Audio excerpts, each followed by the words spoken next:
Hey everyone, welcome to Nerds Talk. I'm Mike, And I'm Chris. and today, what a special day it is. EA Play just went live. We watched their EA Play Live conference. Absolutely crazy, the announcements that they went through. We're going to kind of run through that for you today, along with the Pokemon Presents that happened earlier in the week.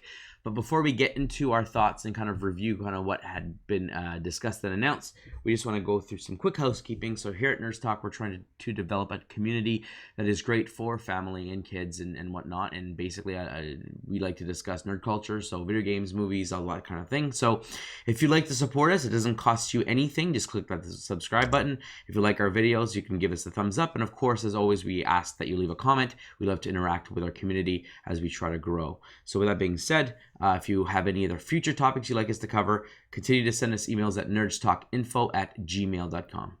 And with that, we'll get into it. So, Chris, EA Play went live. Yes, Bunch indeed. of games announced. And, I mean, before we go through the list of stuff, it was short and sweet. It was short. It was an hour, but it didn't seem like it was an hour. It seemed to get through all the announcements at a steady pace. What are your thoughts?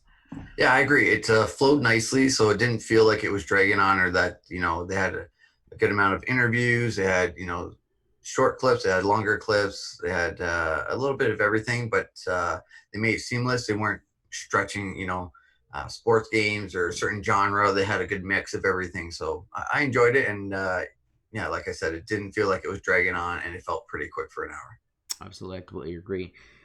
So yeah, they had an interesting stream. I had a few games that I was really interested in. We'll go through the list here and then kind of dive in deep. So they kicked it off with a message from the CEO, kind of addressing everything that's been going on with the world, with COVID and Black Lives Matter and a bunch of other stuff. He also talked about some previously announced games were supporting crossplay, and that a bunch of unannounced games that will be announced today would also be supporting crossplay, as they believe that's the future of gaming. So a great move on EA's part, wanting to make sure that it doesn't matter what console you buy, you own the game, you can play with your friends who own the game, doesn't matter where they're playing it on. So I think that's an awesome start. The first game that they went into was Apex Legends, and the big announcement was, well, first, it's crossplay, and they're adding it to Steam, I guess, because initially it was on Xbox, PlayStation, and I guess on EA's, I guess, store, or what is it, Origin. And now they announced it's now available on Steam. And then they announced that it's also coming to Switch. So that was a really cool announcement. And then, of course, that's going to be part of the crossplay as well. So play it on the go, play it at home, play it anywhere you want, and you'll be able to continue your game with your friends no matter which platform you own. So I thought that was a really cool, strong start. Definitely. I like that. I think this is a long, should have been done a long time ago. No matter what console or medium you have to play on, you should be able to play with all your friends no matter what. If you both own the same game or if you all own the same game, then just meet and play, and it grows that community in those games that way as well. So I'm glad that they're going that way. Yeah, I completely agree. They then shifted into Sims on the Sims game, their big game. Had a bunch of people in the community talking about like how they've gained hope and how they've gained confidence and kind of like them to be themselves. The big announcement at the end was pretty much it's coming to Steam. I guess again it was an Origin only game, but it's now available on Steam. And more Sims, great. No new games, but I guess the Sims 4 is the most recent one.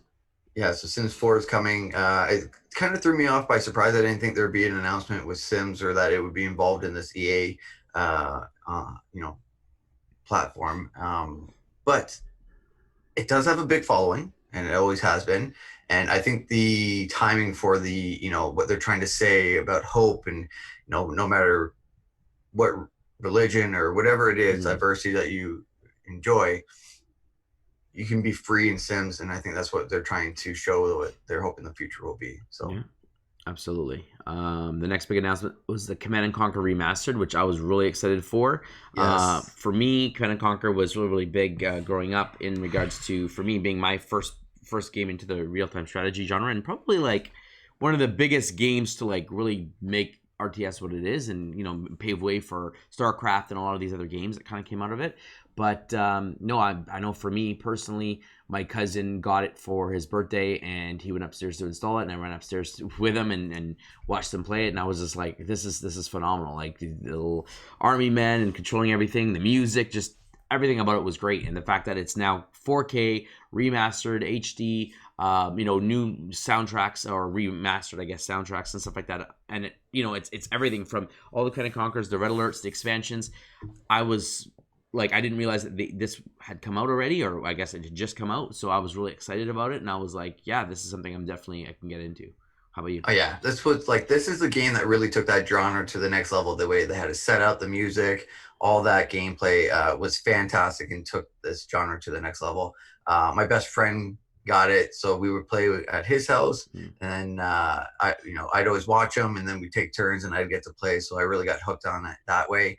It was a great strategy game, and a different type of game than what I had been playing in the past. So it was nice to have that little bit of a mix and explore different things. Absolutely. They also talked about having mod support, and I remember in the original games they had these, like, I guess, Easter egg kind of things where they had like a dinosaur mode and a giant ant mode in Command & Conquer Red Alert that you could unlock, and then of course the big mod community, you could open up the .ini file and change a lot of parameters and make things like dirt cheap to build and all this kind of change attributes, and it just was a fun. That was my first like foray into like editing and like mixing up a game, and just had so much fun doing that.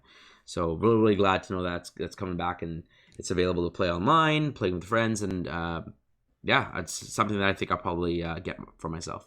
Yeah, it's great, and being it upscaled to 4K and the upgraded music and everything, I think it's just going to make it even better. Absolutely. And then they jumped into their indies. They had a bunch of different people come on talking about three new indie games. I'm saying indie. I'm saying that it's basically they're smaller developers that are under the EA umbrella. Right. One of them was a guy by the name of Joseph. I can't remember his last name, but he basically had created Brother's Tale and then A Way Out. And both different style games, both interesting games. I played the former, Brother's Tale. I haven't played A Way Out, but it's definitely a game I'm looking forward to getting and trying out. And he announced the new game, It Takes Two, which had an interesting game concept, and he's always been about the narrative and wanted to make sure it's a great story, it's a great experience, but the gameplay is unique and new and fresh, and not just the same thing that you play over and over again. And I thought that with Brother's Tale, controlling both brothers on the same controller with two different joysticks was a very interesting way to play. And then with A Way Out, it's the first couch co-op game, or I guess cooperative game, that you can't play the game unless you're playing co-op. There is no single player option, because it's designed around these two brothers who are in prison, and they're trying to break out, and they have this dynamic, and each player controls a brother, and they conversely have to help each other get out, but they also affect each other depending on what one person does. Can either help or hinder your other progress, and it just has a really unique game concept. So it's definitely something I want to try. Yeah. I like that he's making games that are different from each other and different from all the other games. Having two controls, two characters that you're controlling with the same controller, but different ways. Mm-hmm. It's just something brand new and very creative. So I love the creativity that him and his studio are continuing to do. So I'm looking forward to seeing more gameplay and footage from it. Absolutely. The next one that they showcased was Lost in Random, about this girl. It looked like a very not really a claymation, it wasn't made of clay, but this like puppeteering, puppet animation type of stop motion animation with these characters, and again, unique art style. It seemed a little bit more dark of a style game, nothing that I was super interested in from the atmosphere, but I like the concept of like, your partner is this dicey who can affect the world around them, the outcomes and stuff like that. It's called Lost in Random, and the dice is your weapon. It's also a way to affect, I guess, the world around you, and it's also a character. So it's an interesting play on how you interact with the world, and how this character that is, you're not playing him directly, but has such a huge impact on everything around the gameplay experience. Again, looked interesting. I don't know if I'll play this particular one, but kudos to the art style. Any thoughts on that one? Yeah, so didn't quite interest me, but I am interested to think maybe the dice might play a role in it being totally random. So you can play this game You know, three people can play it and they could have totally different outcomes depending on Mm, how the dice rolls. makes So I'm sense. wondering if that's how the gameplay might go, which makes it a little bit more intriguing to say no matter who plays it or how many times you play it, it may be a different experience each time, which is, you know, piques my interest a bit that way. But other than that, not quite my game style yet, unless I see some more and get some more detail on it. Absolutely. The next one in line is Rocket Arena. So this one was pretty cool. This one Yeah. really interested me. I got a sort of a Halo slash Splatoon slash I don't know, just a crazy arena battle royale type thing where it's a fresh look on the first person shooter genre. It's all about using rockets, but there's more to it. All these, it's like a character shooter, or what do they call it? Arena shooter. I can't remember what they call Yeah. it. Hero shooter, where you have these different characters. You all have their own abilities, but you're pretty much all using rocket type ammo. And you use Different rockets to type help. of rockets and stuff like that. Yeah. Yeah, to help you jump and move around and maneuver, and you have special abilities to dodge and all this kind of stuff. And it just, the cartoon style of it, the crazy like explosion and the nonsense of it all, gave me like classic Halo 2 and Halo 3 vibes when I used to play multiplayer all the time. You did shotty snipers, and then you did just rockets and things like that, and just the hilarity that ensued as you jumped around and tried to blow each other up, and just that is the focus here, that fun, chaotic stuff. But then there's like strategy and how you use your abilities and how you maneuver and which characters you're using and how they play off each other. So definitely got me intrigued. I like the look of the art style of it, and this is definitely one that I might want to give it a go. I hope they have like a demo or something. Yeah, that'd be nice. Yeah, it looked very interesting. Like you said, I like, you know, they had different atmospheres on there. They have different type of rocket groups, you know, character groups, abilities, stuff like that. So it's like Looney Tunes meets Halo a little bit, where it's just like that wackiness of Looney Tunes with all the rockets and stuff. Absolutely. And then we jumped into the big announcement, the one that we were probably both most excited for, was Star Indeed, Wars Squadrons. So 100%. earlier this week, they leaked the trailer for the game, which was Yeah. cool. And then here they showed the trailer, but then they went into like a dev talk where the host, Greg, from Kind of Funny, kind of asked some questions, and then they talked about it. And then they kind of dove into the actual game, and we got to see a little bit about it and how you play it and kind of the practicals of it. And so let's dig into this one, because I think this is the one that piques most of our interest. So Definitely, 100%. so they talked to the developer behind him. He had like these books in this library, and a bunch of them being Star Wars. And so we had like the new trilogy, Force Awakens, Last Jedi, and the Rise of Skywalker books. He had the new EA game, Jedi Fallen Order, and he had some books that were a little harder to see, or some brown books that didn't have a I title saw at all. Solo on there. Yep. There's like Rogue Force One. of Destiny comic kind of thing. He had a couple comic series in there as well. Stuff Yeah. like that. And so I'm convinced that there is some hint to a future project that they're working on in those books. But again, some of the books were not 100% in focus, or there were some that were like a couple of brown books that were wrapped up, but you couldn't see any titles, or there was a red and blue one right behind his head off to the, I guess, if you're looking at him, off to his right, but you couldn't really make out the titles or anything. You just saw there's a couple books, red and blue, you think, light side, dark side. So, And then you had the two helmets as well, which was Yes. kind of cool to see on his bookshelf as well. Absolutely. And so I was really excited at the potential of maybe another announcement coming in this conference. They kind of went down, talked about the story. There's 2 squads of 5 characters. You have your Rebel squad and your Empire squad. You create your character, and I guess they're one of the 5 characters of the squad on both. But you technically create 2 characters, one Yes. light side, one dark side for pilots, and then you're part of that squadron that I guess randomly you pick one of the 5, I guess, to make your character. That's right. And the cool thing is that it's one single player story. You don't get to play it once as the light side, once as the dark side, but you will be playing both sides of the conflict, because the story, I guess, wants you to get the perspective of both sides, which I thought is a really unique way of showcasing the Star Wars title. And maybe you're rooting for the rebels, as most people do, but in reality, there might be a deeper story on the Empire side that is actually not what you think it is. So it'll be very interesting. It'd be really cool if one of your squad mates on the light side actually falls to the other team, and vice versa. And so it's like you always see the dark side getting redeemed, but you don't really see a lot of the good guys switching to, I'm going to join the Empire. Very rarely you see that in the, I think I saw that in one show, particularly in one of the cartoon shows. But the newest cartoon show, right? Is that what you're saying? Yeah. So it's cool to kind of see that perspective of like, I'm not in with what the rebels are doing. I don't agree with your perspective. I want to join this side, and it'll be interesting to kind of see where the story goes. I really have high hopes for it, and I think there Yeah. were a couple of Easter eggs in the trailer. But why don't you break it down? Yeah, so when I first heard about this being leaked a little bit and it being a flying game, essentially, I wasn't too excited. I thought, I'll just keep playing Battlefront 2, play if I want to do some, dogfighting or anything like Mhm. that, then I'll just continue playing Battlefront 2. But once they did the speaking with the developer, I got really into it. He went into a lot of detail about, when you start, it's just generic. You can do the normal dogfighting things, and then you can advance up. You can control how much power you get to your engine, the shields you can control. So there's lots of upgrade materials as well. Like there's lots of things that you can upgrade on it. And then he got to the point where when you're really advanced, you can kind of shut off the engine, do a 180, shoot rockets, and be really advanced with what you can do with your aircraft, Sort of essentially, your like ship. Ray did, where you shut off the engines, they spun around and Finn shut. So I'm like, that's sounds great to me. The customization that you mentioned on, I think there was like Exactly. 30 to 40 of them on the Oh yeah, screen at there's once. like all the way around the screen and everything like Yeah. that. It's very customizable, it seems. So I got more and more excited when I heard him talking and getting into the finer details about it. Mm-hmm. And that it's just not dogfighting. So there's lots of different gameplay modes. He was talking about 5v5 dogfights. There's the ships coming against each other where there's two like flagships and then the one, command ship kind of thing Yep. on each side. So you can either defend yours or attack the other one.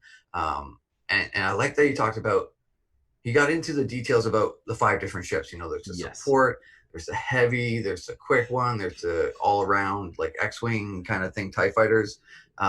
And that he said you have to be a master and get used to each 5 of them. So I assume during the gameplay, you'll have different missions where you're assigned, a ship Mm-hmm. that you may not be able to choose per se, and then you have to, either customize it or choose what you want to customize or get used to playing each one. So I thought it was very exciting, and opened it up a lot more than just what Battlefront 2 has, where you just pick the ships and go at it. Yep.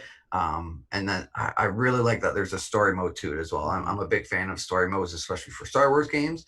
So I'm very interested in playing the story mode and seeing, how it ties into the canon of all the other, Star Wars timelines and stuff like that.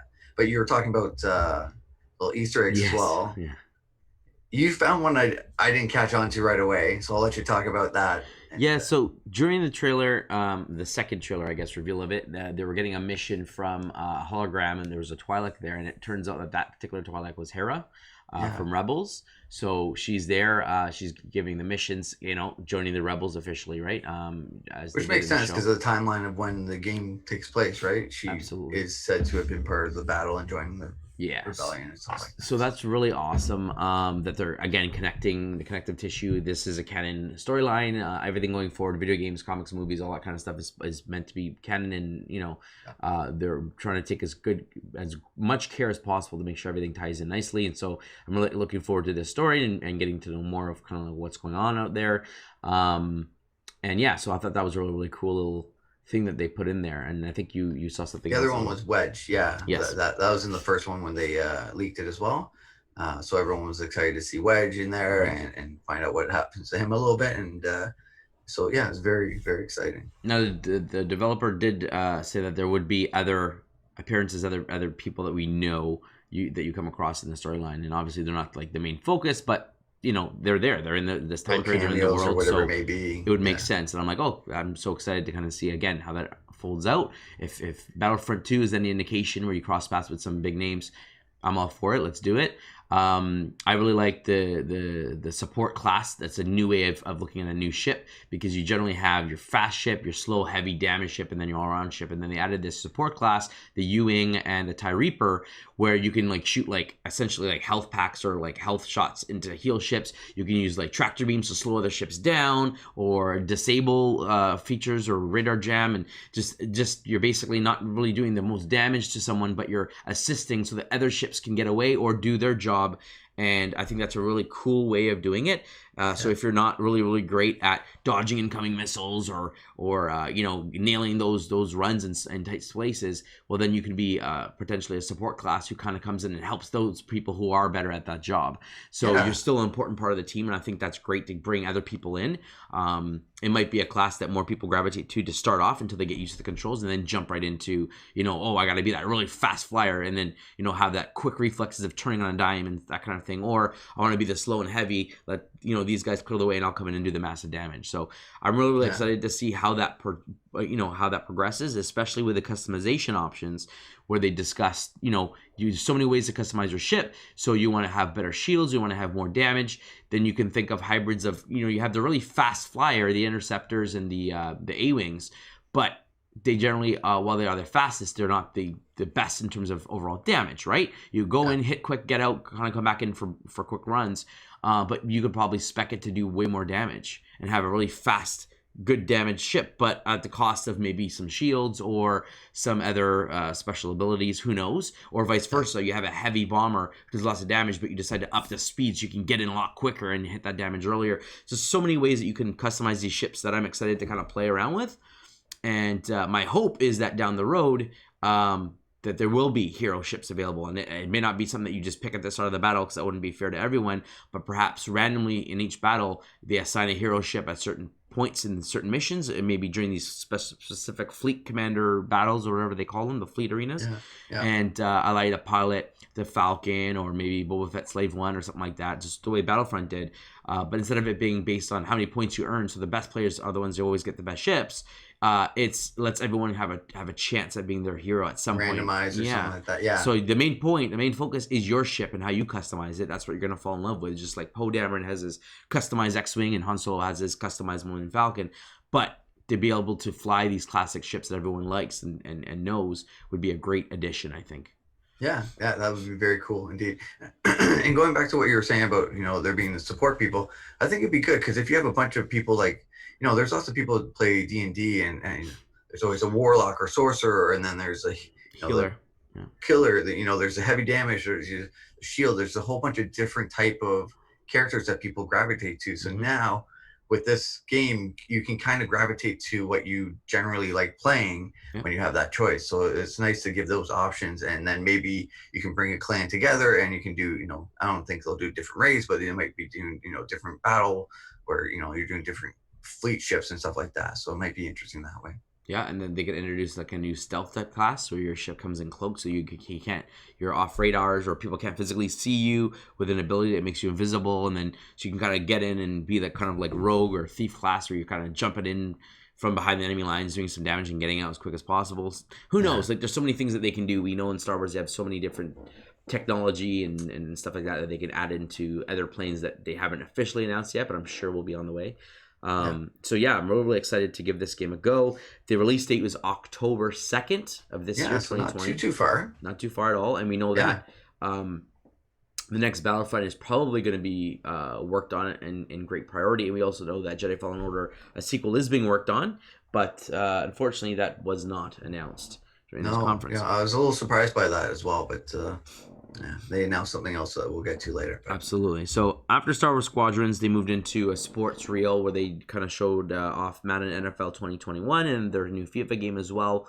I thought, again, being a person that's not a huge sports fan, but during these conferences, it's really hard to show off sports games without it just dragging on, because it's more of the same. With every new sports game, you might get one or two new features, better control of the stick in hockey, or better control of your feet in soccer. Upgraded graphics or whatever it is, but upgraded roster, all those kind of things, right? Graphics and roster updates. So it's not really much more you're looking at. It's always the football guy making the touchdown or getting the field goal, and it's more of the same. So I think that the way that they did this reel, showing some of the graphics, showing some of the cool things that are in it, but kind of getting in and out really quickly, was, in my opinion, very, very smart. So it's, hey, everyone, these big games that we make a ton of money are still coming. They come every year. Don't worry about it. Here's a quick look at them, and let's move on. And I thought that was really, really great for them to do that. Yeah, I agree. I'm a sports fan. I play a couple of the games. I used to play Madden a little bit. I definitely play NHL. I haven't in a few years, but I did religiously every year for years past. But yeah, I don't want to see gameplay of it, and so seeing it short and sweet, just clips of it back and forth, seeing some gameplay with some, computer graphics and that kind of footage and mixing it, making it look sexy. That's all they need to do every year. And people will know, yes, this is what's coming out and that everything's good. Absolutely. So after that, they moved on to introduce this. I guess she's like head of one of the departments. I can't remember. I think her name is Margie. But basically, she was kind of saying, here are a bunch of games that we're working on. This is very early. Just to let you know, like there's a lot of projects that are coming on. Obviously, there's no commitment. So they had really, really raw early footage. They talked about Criterion working on a car racing game. That's what they do best. Pretty cars being shown. They moved on to BioWare's next game where they showed some background, and I was looking really closely to see is that like some sort of Star Wars or anything that's referencing Star Wars for a possible Star Wars RPG, but there wasn't. It looked like it could have been more Dragon Age or something in that time frame. Very like red glowy, what I would say algae or something like that. Didn't look like it was anything from the Star Wars universe, but well, I guess we'll have to wait and see what they're working on. And then DICE working on a new Battlefield as they switch back and forth from Battlefront to Battlefield. So we know that the Battlefield's what they're working on currently. And then Moto's new game where they showed some guys using some sort of jetpacks, using some sort of gravity-style guns or something like that. Again, I guess that could be a possible Star Wars thing with a jetpack, but with those guns, I kind of rule it out. Well, what are you thinking on those? Yeah, I'm thinking all these games. I think if they had anything Star Wars in the pipeline, they would really try and pump it up to get some hype going and some speculation and some rumors going that way. So I think they would have left it till the end and been like, oh, here's the on top of these games, these are the things that were like really early footage into this as well. Here's an extra surprise for you. Kind of thing. And what she did and she says, we have one more thing for you. So I was like, okay. Which I thought was what that was going to be, right? I was like, Jedi Fallen Order 2, are they going to show us a trailer? I know it's early, something but quick, right? Something that's going to use the same assets. Is there going to be another single-player Star Wars style game? Is it a remaster of Knights of the Republic? Like, where are we going here, right? I need that so bad. And unfortunately, it was a couple guys who says we're back, and they are the creators of Skate.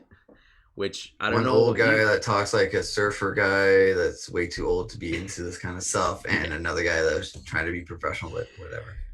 So the only skateboarding games that I played that I enjoyed was Tony Hawk's Pro Skater 2 and 3. I didn't really play anything else.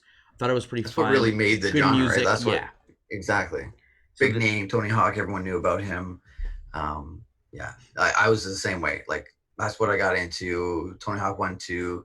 I think I only played the first two, maybe the third one a little bit, but fell off after that because I ideally like the sports games. There's not much that changes other than controls and maybe some graphics and new skaters. But yeah, I never got into Skate. I don't know if there's a big following of it or how it came back, but I'm not too sure. And for them to end their conference on it, you would think like a big this big is news. A big ask, or a lot of EA fans are looking for this. I don't know how well Skate does. But let us know in the comments below if you're really into Skate. Let us know. Is this comparable or better than Tony Hawk's? Like, is this the Skate game? That's the best one. Kind of. Yeah, maybe we missed out. It'll be interesting to know, but yeah, they're working on it. So for those who are fans, great, congratulations. I'm happy for those people who are into that. And that brings me to another thing. I like that the way they did this conference is they had a little bit of games for everyone, sort of the way Sony did it, where you had some indie projects, some unique stuff, some different art styles. You had, the big IPs like Star Wars and Battlefield, and you had, Apex Legends. So you have an arena battle, or a loot shooter, depending on how you want to look at it. Brought some nostalgia stuff back with CNC and those kind of games as well.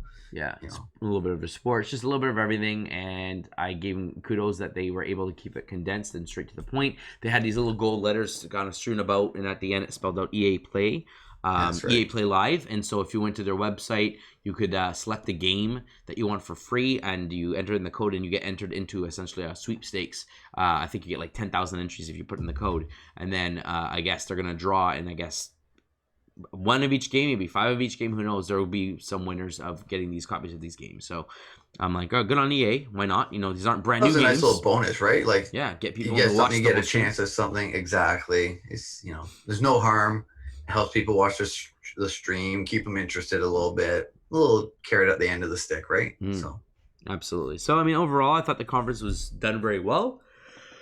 I was Especially excited. during these times, right? Like it's Yeah. hard. You're trying to be creative. You're trying to get your team together, make sure technology works. Sometimes, it's hard to always guarantee what might work or how it goes and editing and stuff like that. So overall, I think all these companies are adjusting quite well and trying to keep up with the times. And it might change, the way that people do it in the future. But I think they're doing the best that they can. I thought EA did it very clean, quick, interesting, entertaining. Yeah, I completely agree. So kudos to them. And then Definitely. the next part that we wanted to discuss was the Pokemon Presents, which happened a couple of days Yes. ago, and I mean, Love it. Love it it. didn't. We weren't aware of it the day before. The day of So morning of, I woke up. Go ahead.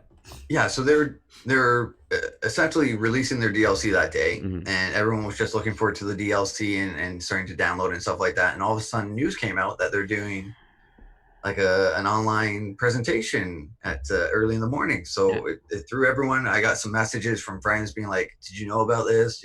Go check it out real quick," yeah. and stuff like that. So yeah, they kind of threw everyone with a surprise and a little added bonus on the release of their first DLC for the new game. Absolutely. So Yeah. let's get through the news that was announced there, because there were some interesting, awesome announcements that Yeah, nobody I thought they expected. did a very good job on this as well, just to say, especially for surprise one. Yeah. Yeah. I mean, it's not even like we have something coming in the next week. Be prepared. No, it was just like, I They, guess the day before. Hey, we have something coming. Tune in. Okay. So yeah, yeah, so they started off with Pokemon Smile, which is a brand new app that was available immediately.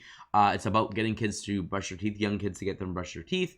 yeah, And basically, you get the app. You get it kind of has a camera, so it shows the kids' face as they're brushing their teeth. And as they're brushing their teeth, there's like the digital teeth and digital plaque Pokemon that you essentially like clean your teeth and kind of, I guess, remove the corruption from them and save the Pokemon. And at the end of brushing your teeth, you can throw a Pokeball to catch these Pokemon and kind of collect them. And it's sort of like yeah. a little mini game. So I downloaded it for my kids. My kids use an electronic toothbrush. So unfortunately, the app isn't designed for that. It's meant for the traditional, back and forth strokes. And unfortunately, it didn't pick up when my youngest one was brushing her teeth with the electronic toothbrush. So she wasn't able to save or unlock any Pokemon. So after realizing this, I told my son when he was up next to make sure that he was actually moving his hand so it looked like he was brushing it traditionally. He was able to have a Pokeball to throw to catch the Pokemon, and the instructions said tap the screen to throw the ball. So he tapped the screen, and the ball just missed the Pokemon completely, and he didn't get anything. So he was a little upset about that. Overall, great concept, great idea to Yeah, encourage kids I to do agree. it, but I just feel like it kind of fell short of the mark and didn't kind of think about the different concepts. And it's not just for 2 and 3 year olds; it's for kids that may be 7 or 8 year olds, right? So I don't know. Did you have any chance of So, that? so I haven't downloaded it yet. My daughter found out about it after I was telling her about it, and both my kids are very interested. So I will. But it is good to know that we both my kids have electric toothbrushes as well. So I will tell them about moving it properly. Yeah. Well, not properly, but for the Smile to work. I think it's great. I mean, it's a free download. Try and help out parents during this time. They're home with their kids. They might be getting on each other's nerves. This might, release some tension. Just help out before bedtime or in the morning. Getting them to get into better habits, more hygienic, and making brushing their teeth something that they might not enjoy, Mm-hmm. more fun and entertaining, and something that they love with Pokemon. So I thought it was great to build that little relationship with the parent and child, as well as the company and the parent, to show good, will and stuff like that. So I thought it was good. I assume this is kind of like once they get some feedback, they'll be able to upgrade just like all their other, Pokemon Go, they got some feedback and we're able to improve their game. Yeah. I think once they find out, maybe they'll give an option of electric toothbrush with traditional toothbrush, or, maybe make the Pokeball like Pokemon Go, or literally tap it and it does. So I'm sure they have some fine tuning. I haven't been able to try it myself, but I think once they get some feedback, it might be an even better app. Absolutely. So moving on, they went from that to Pokemon Cafe, another game that is, I guess it's pre-order available, but it's what they call a free-to-start game.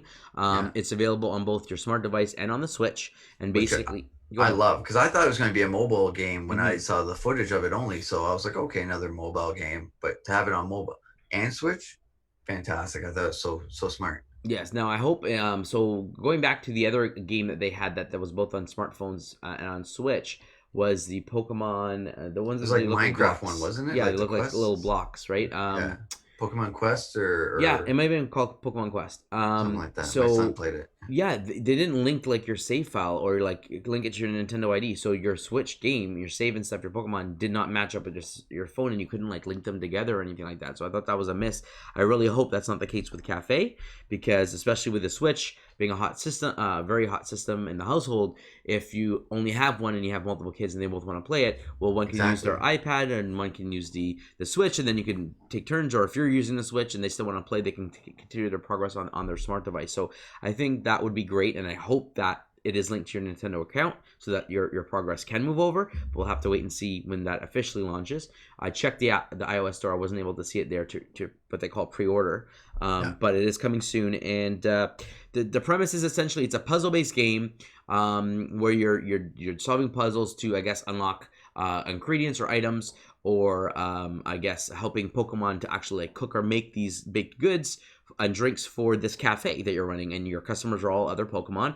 And so they showed pictures of like an Eevee cake or a Doug Trio, the grilled cheese sandwich, and I guess different Pokemon are requesting different food. So you do these little mini games to either get the ingredients or to get them to actually like start cooking or stirring, or in one case, Charmander was blowing fire. That's his ability on the tea kettle to heat it up.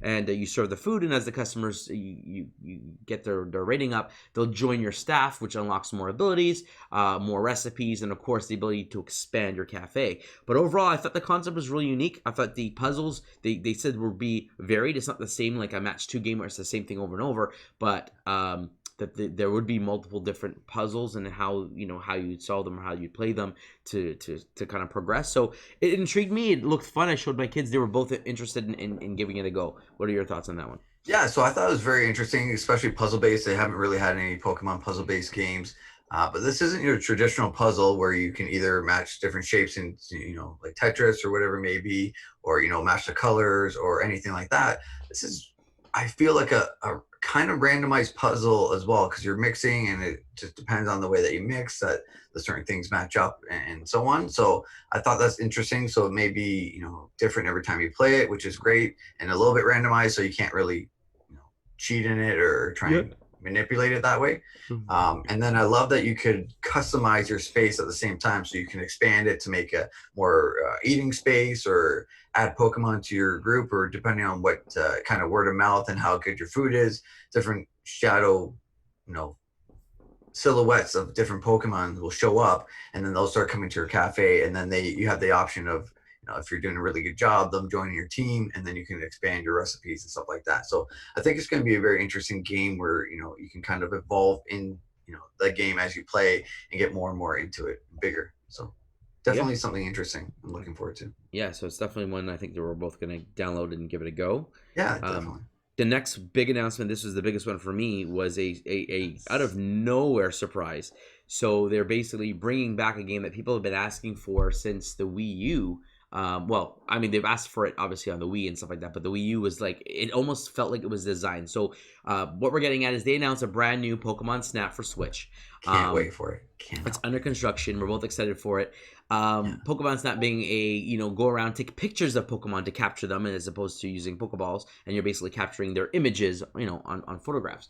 And so you want to catch them all by taking pictures of them all, and you go through this island. So they talked about multiple islands, which is really exciting. So it's a change of pace, different biomes, different locales, different Pokemon. Where we'll talk about what our predictions and how they can make the game really really varied.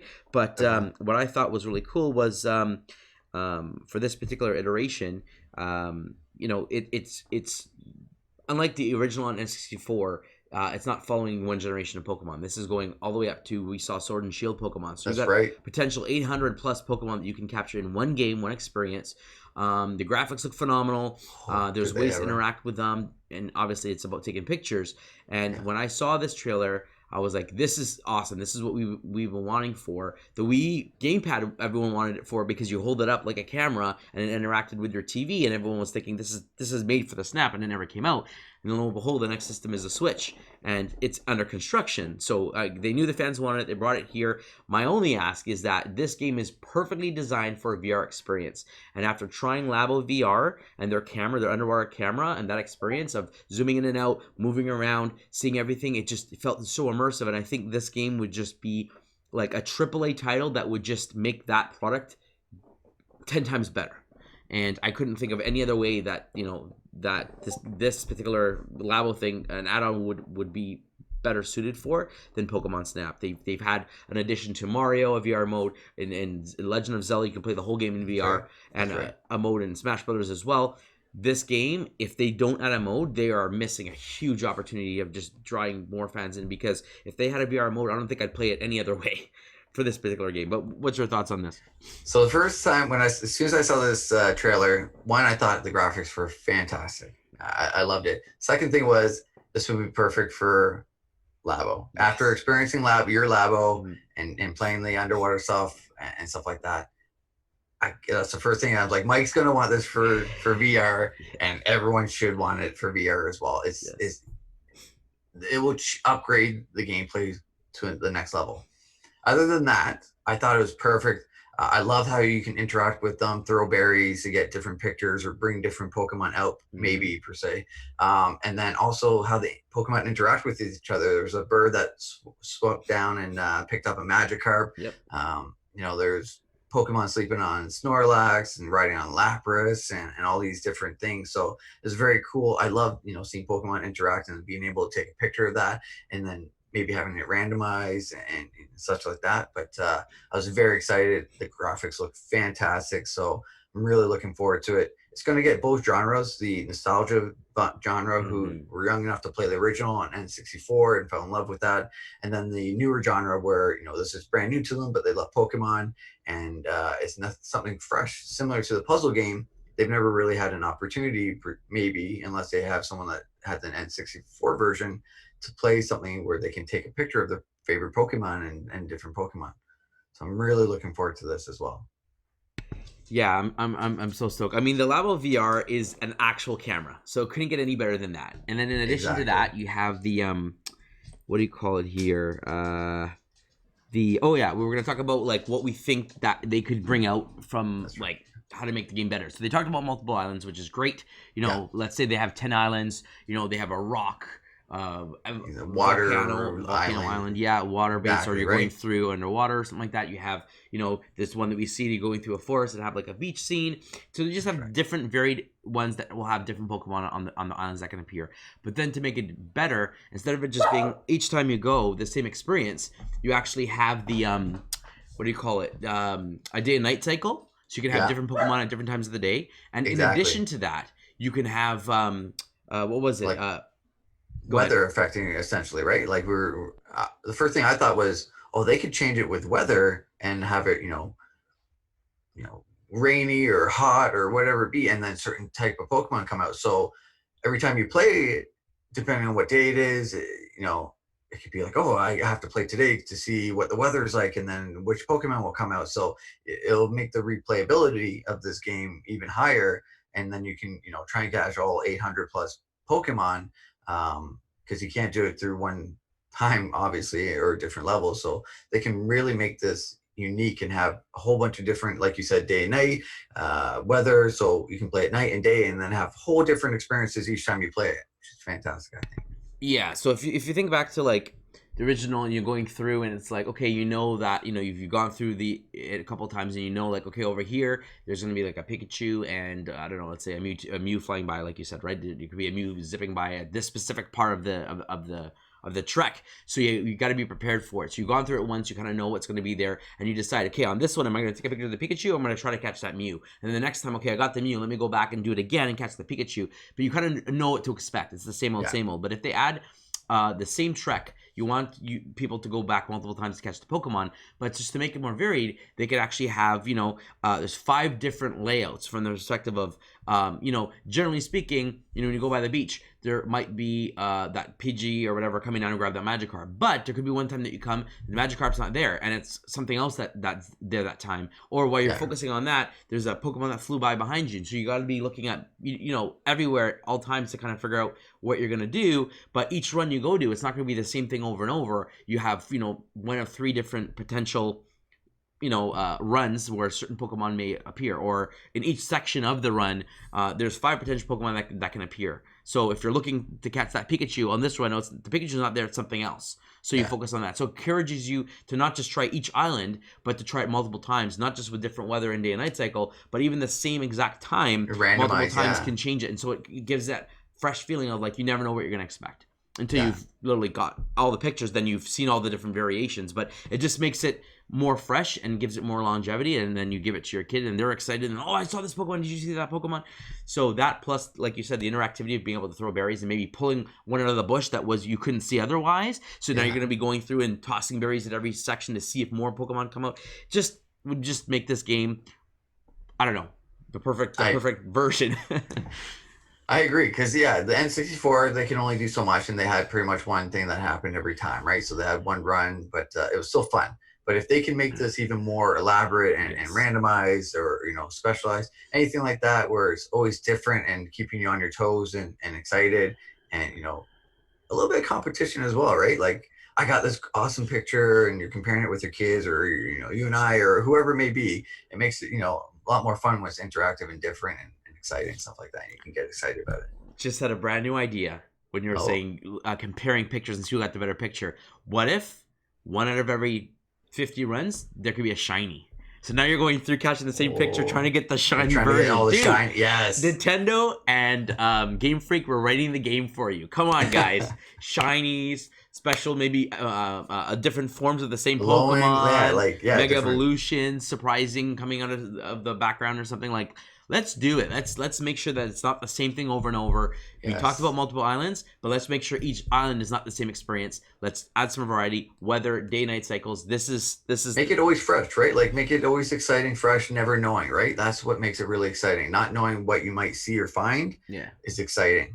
Now, we know it's under construction, so it's totally early in its phases, so they have time to implement this. They haven't announced a date, so please don't release this game and, okay, we got 10 islands, but it's the same trip each time you go.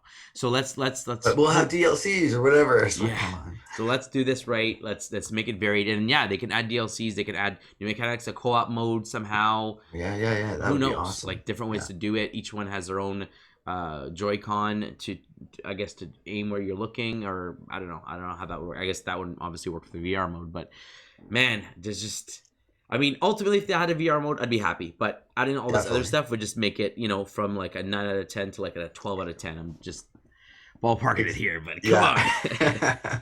I agree. I'm on the same page with you. I agree. And they have, so the sky's the limit, essentially. As we're talking, I'm sure other people are coming up with ideas. Share your ideas on our comments. If you come up with anything that we haven't thought about, we'd be happy to hear. And like, there's just so many things that they could come up with that literally the sky's the limit for this game, and they can make it so intriguing and first class. So. Yeah, absolutely. So we're both excited about that one. What a great surprise. Then they kicked into the expansion pass launch, saying that, it's available out today, come try it. They showed some clips of Urshifu and Kubfu and that kind of stuff. And then they talked about a special raid for Shiny. Right. So why don't you talk about that? So they have a special Gigantamax raid, but this is something totally different than what they've done in the past. Okay. So Zeraora, which is the, thunder cat looking kind of Pokemon. But so the challenge is 1 million players have to beat it on different accounts, essentially, and different switches. So if the community beats it 1 million times, everyone who participates in it will get a shiny Zeraora in their Pokemon Home mobile app. So that's very exciting. It's also interesting because it technically makes this rare Pokemon, the shiny form, not as rare. It makes it more of the common type, and the people that were able to get the normal type via code back in Sun and Moon, when it came out through GameStop, I believe, had the code. Really rare, because you can't get the normal unshiny one right now. So the other rare thing and different that they're doing right now, you cannot catch this Gmax one if you beat it. So no matter how many times you beat the Zeraora in the game right now, it will not allow you to catch it. And I did try it out, and it does state before you join the raid, you cannot catch this Pokemon at the end. Do you still want to raid, kind of thing? So you answer yes or no, and then you can go carry on. So I'm a little disappointed that they're not allowing us to catch this Pokemon after beating it in a raid. But maybe down the line they'll release the normal version, That's what and I'm they're just thinking. trying to pump the DLC right now Right? and Yeah. get Get those who everyone do in it. right now. Get the shiny. Once that event is over, okay, now you can do the raid whenever you want for a regular, but the shiny's gone, kind of Yeah, thing. Maybe I that's really hope so because I I want one of each. Essentially, I'm kind of greedy that way, but you gotta catch them all, man. exactly, exactly. So I'm a sucker for that. As I said in the past, I have a living deck, so they've released some more kind of older generation as well as a couple of new Pokemon in the DLC. Yeah. So now I have to continue my living decks and catching that, which makes the game always interesting and fun. And then the new legendary Pokemon, the Cubfu and a few others, which turns into Urshifu. And there's two different types, so I ended up beating it and chose the Fighting Dark type. Nice. So now I have to play it on another account on my Switch and get the Water Fighting type, so that I have one of each. So There you excited go. to do that as well. And the as speaking as someone who's played it a little bit and gotten as much time as I can into it, quite fun. Not a huge DLC, but it's a good size, and they'll release another one in the fall, so I'm looking forward to that as well. But Okay. I haven't touched every part of the island yet and haven't fully explored it, so there's still lots more for me to do, and it's made the game that much more exciting.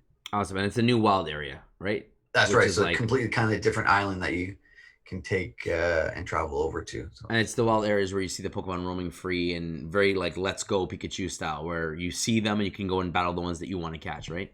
yeah, so this whole game's always been like that, which is fantastic. There's also ones that kind of hide in the long grass and wherever you may be, which is kind of you're not sure who you're going to see there.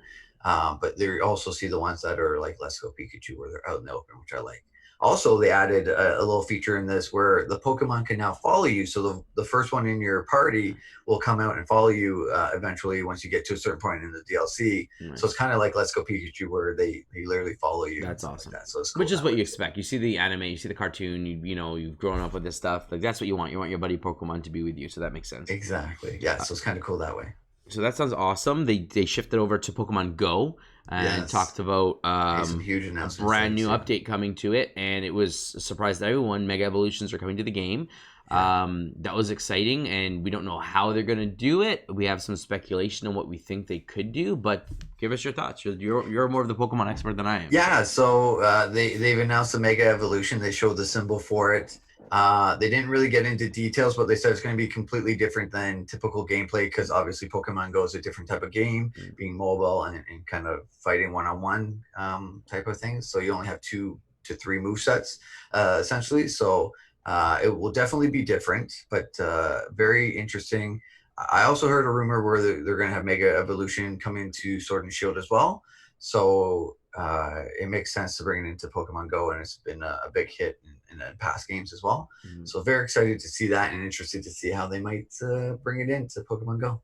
So for someone that hasn't played Sword and Shield yet, could you break down the difference between like a Gigantamax and a Mega Evolution and kind of how that works? Yeah, so each game, I believe Mega Evolution started in XY, That sounds right. and it was like kind of crystal things that you would get, where the Pokemon will hold that item and then be able to Mega Evolve. So during a battle you can hit the Mega Evolve and they will change into their Mega Evolution, where it kind of changes the appearance of how they look. Similar to in Sword and Shield, there's like 20 Pokemon where if you Gigantamax them, they have a different form and look to it as well. So it's kind of similar in that way. It's just they're kind of normal size for Mega Evolution, and Gigantamax they're huge, and those 22 have the different forms. So everyone that has a Mega Evolution, their form will actually change. Like Mewtwo has X and Y, so they have 2 different types for Mewtwo. Charizard, but all has the it as others well, have right? An X and Y, yeah. Charizard had X and Y as well.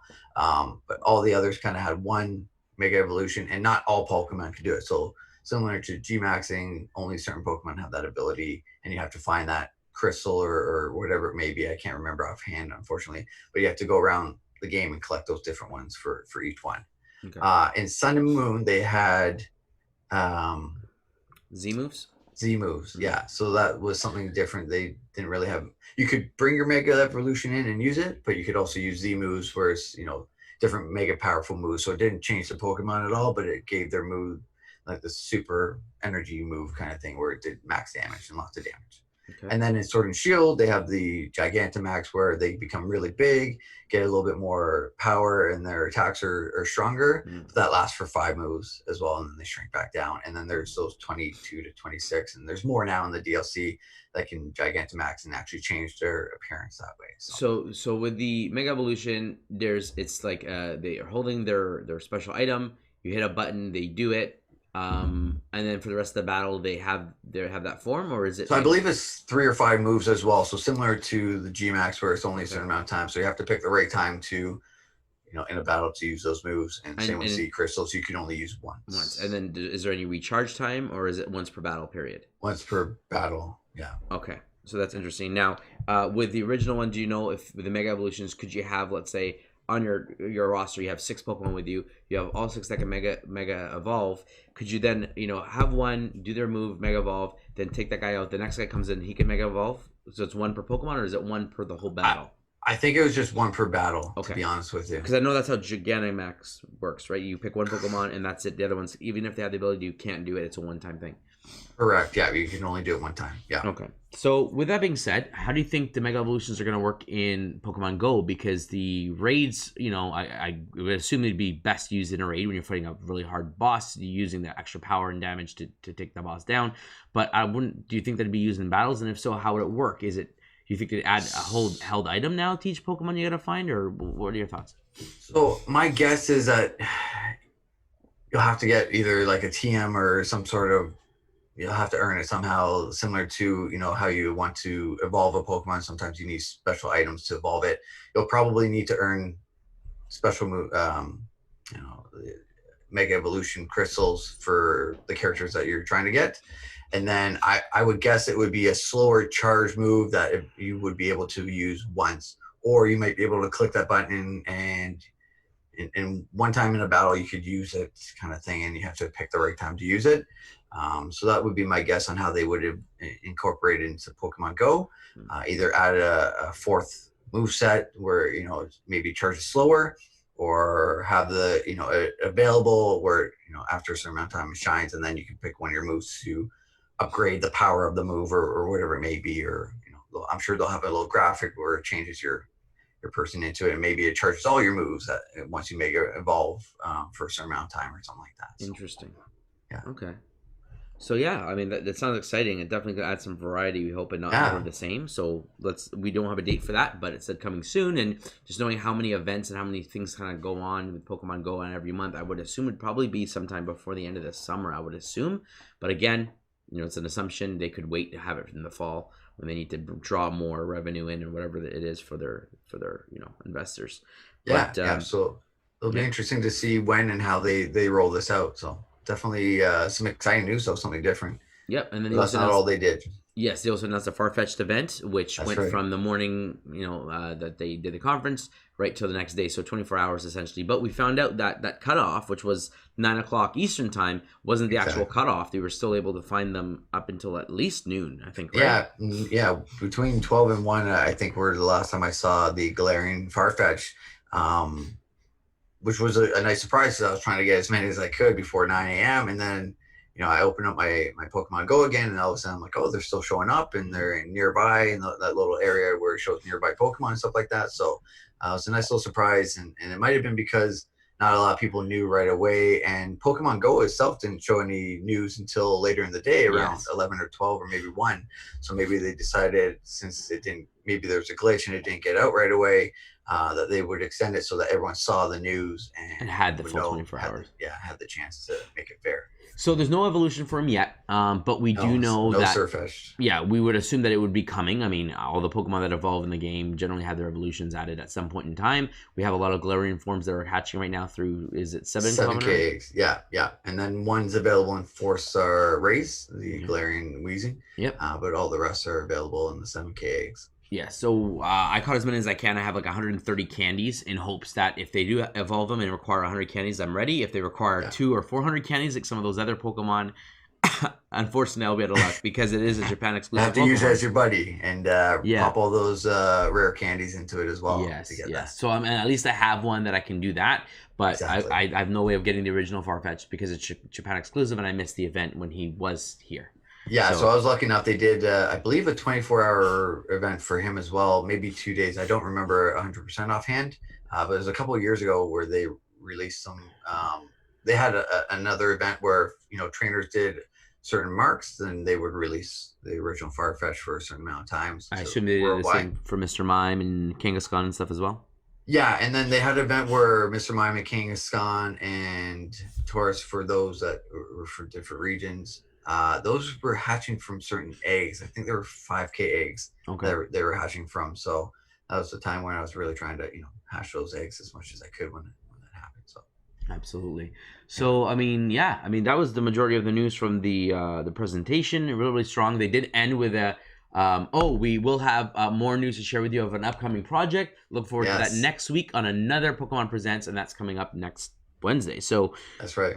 at the So there's a time, lot of rumors going on about that as well. yes. So they're So we thinking, have thoughts. Why yes. don't we break it down for what we think it's going to So be? a lot of rumors are it's going to be the next generation, so generation 2 of a Pokemon Go type, like a Pikachu, Let's Go Pikachu type Yes. game, but it's the second generation with So like gold and silver Pichu and yeah, redone. Yep. And exactly. so it could be a Let's Go Espeon, Let's Go Umbreon for two different versions. I mean, Pikachu was the Pokemon Yellow Yeah. mainstay, and then of course So your I wonder rival if had Pichu Eevee. will show up in the second version of this That game. could Let's Go be. Pichu, and then Let's Go Espeon or like whoever maybe. Yeah, or they could do Let's Go Ho-Oh, Let's Go Lugia, because it's Yes, all that about. would But be I very mean, cool. but then again, your starter Pokemon in those games was Eevee and Pikachu because the Pokemon Yellow had Pikachu as your Pokemon, and your rival had the Eevee. So they're not going to let you start with the legendary. That's So right. they'll have to pick two sides of the coin essentially to represent gold and silver, so that you can start with these guys, or maybe it'll just be the traditional starters, but it's the same concept of you have them out. All the HM moves and stuff are now just available as like abilities and stuff, and not something you have to equip, and just all the new features that they kind of redid for Let's Go Pikachu and Eevee kind of carry over, but you're just in the new region with a new Pokemon, and away you go. Yeah, I think it would be very cool, especially playing on the Switch, and then you can transfer it to your home or whatever it may be. And so the only way right now to transfer from Pokemon Go into your current game is to go through Let's Go Pikachu Mm-hmm. or Eevee. You move the Pokemon, the 151, the first 151, into Let's Go Pikachu or Eevee, and then you can transfer it from wherever you want on your Switch to either to Sword or Home or whatever it may be. Technically Home and then to Sword if you want. So this would give the opportunity for you to move your second generation Pokemon into your Switch and into the new game that way. I was kind of hoping. I mean, they say that there's going to be Pokemon Go is going to work with Pokemon Home. They haven't released anything or announced anything recently. I'm hoping it's not through these second games that it technically works through to Home, and that it has a one way connection that way. Get you to buy But each for game. now, Yeah. exactly right. So I'm not sure, but since they did say Pokemon Home will work with Pokemon Go, I'm hoping it's just a one like A to B connection kind of thing. Yes. Yep, and I'm sure that will be the case once they get everything ironed out. With the new updates coming to the game, maybe they're trying to get that all smoothed out first before adding the support. But I mean, Yeah, Home's out there; they want to sell as many subscriptions as possible. So people who only have Pokemon Go and don't have a lot of box space or don't have the upgrades to get what they need, they can transfer out their specials or whatever, or duplicates that we want to free up some space on their phone and have these stored in Home for other games and stuff. So it makes sense to kind of get that up and running sooner than later. yeah, yeah. So, but it's very interesting. I would love a second generation of Pokemon. Let's go, whatever it may be, because it's upgraded graphics. You get the nostalgia playing an old game, but upscale to the newer generation of console. Absolutely. I was thinking that what's the possibility of them coming out with like a completely different game like Pokemon Stadium or Pokemon Coliseum? Kind of have one of those games kind of come back out of the blue. Kind of have an arena battle now with switches online. You have multiplayer battles that's not coach co-op, but you can play with each other across and bring your Pokemon in from home and battle your different versions and shinies and stuff in an all brawl battle. That's a possibility, and then of course there's a possibility of them going with something completely different and doing some sort of RPG style game or something more narrative, very much like Pokemon Gale of Darkness XD on the GameCube, where there's like an actual story. I would love for them to make that kind of game, to be honest with you. Something different, something than their typical gameplay. It may be different from game to game, but essentially it's the same kind of thing where you have your starters, you go through, do battles against gyms and become the gym master and stuff like that and such, and champion. But to have something totally different, similar to what they're kind of bringing out with, Snap and the puzzle type games and stuff like that, I think would be a huge win, and just bringing more Pokemon fans and money essentially as well. Yeah, absolutely. I mean, let's just hope it's not Pokemon Sleep. Let's hope that thing dies and doesn't come back. Yeah, here's the announcement: Pokemon Sleep. Oh, great! I tuned in for this. But hey, maybe when you sleep, it connects to Go and it gets candies while you sleep or something. Then I'll be like, okay, that's an easy way. I don't have to walk. I can sleep and get all my candies. Exactly. But yeah, there you go.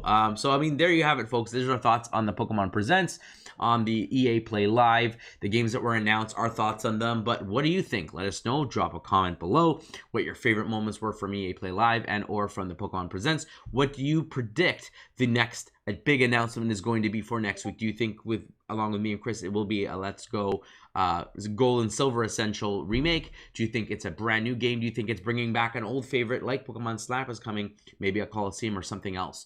Let us know in the comments below. We'd love to hear your thoughts. I'm sure there's some things you guys thought about that we didn't even think about that is probably right on the money. So let us know from there. As I mentioned before, you can subscribe to our channel. You can shoot us an email with some ideas of other topics like us to cover. But as always, friends, stay nerdy.